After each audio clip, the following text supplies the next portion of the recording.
संसद में अखिलेश यादव ने बोला ये शेर तो पीछे से आवाज आई योगी जी के लिए। नमस्कार साथियों, आप देख रहे हैं हमारे YouTube channel AK news 8887। Channel पर यदि आप नए हो तो चैनल को जरूर सब्सक्राइब करें, वीडियो को लाइक शेयर करें।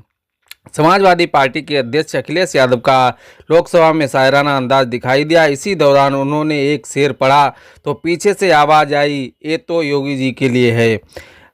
समाजवादी पार्टी के मुखिया अखिलेश यादव लोकसभा में शायराना अंदाज दिखाई दिए, जहां वो एक तरफा शब्दों के बाढ़ चलाते हुए केंद्र सरकार पर हमलावर दिखे। लेकिन इसी दौरान सदन में सीएम योगी आदित्यनाथ का भी जिक्र हो गया। अखिलेश यादव ने जब अयोध्या का जिक्र करते हुए शायरी पढ़ी तभी पीछे से आवाज़ कि ये तो योगी जी के लिए है।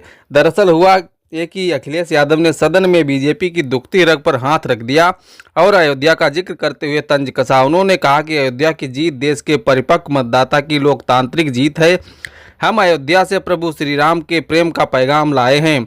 इसी दौरान उन्होंने सरकार पर हमला बोलते हुए यूपी के सदन में पढ़े गए एक शेर को पढ़ा। सपा अध्यक्ष ने कहा, तुम बातें समय और काल से परे होती है, इसलिए आज यहाँ उत्तर प्रदेश के सदन में पढ़ा गया एक शेर याद आ गया है। तो जब सही था तब अब उससे भी ज़्यादा सही साबित हो रहा है। हजूरे आला आज तक खामोश बैठे हैं, इस गम में महफिल लूट ले गया है और कोई जब की सजाने हमने। इस पर सदन में सांसद मेज थपथपाने लगे और हंसने लगे। अखिलेश यादव ने जब ये शेर पढ़ा तो उनके साथ बैठे फैजाबाद से सांसद अवधेश प्रसाद एकदम बोल उठे और हंसते कहा, योगी जी के लिए ये है।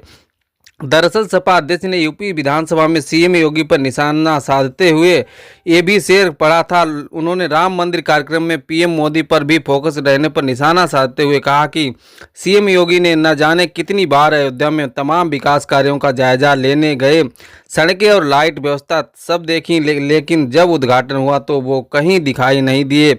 उन्होंने कहा कि जो रेड कारपेट बिछा हुआ था उस पर नेता सदन को चलने तक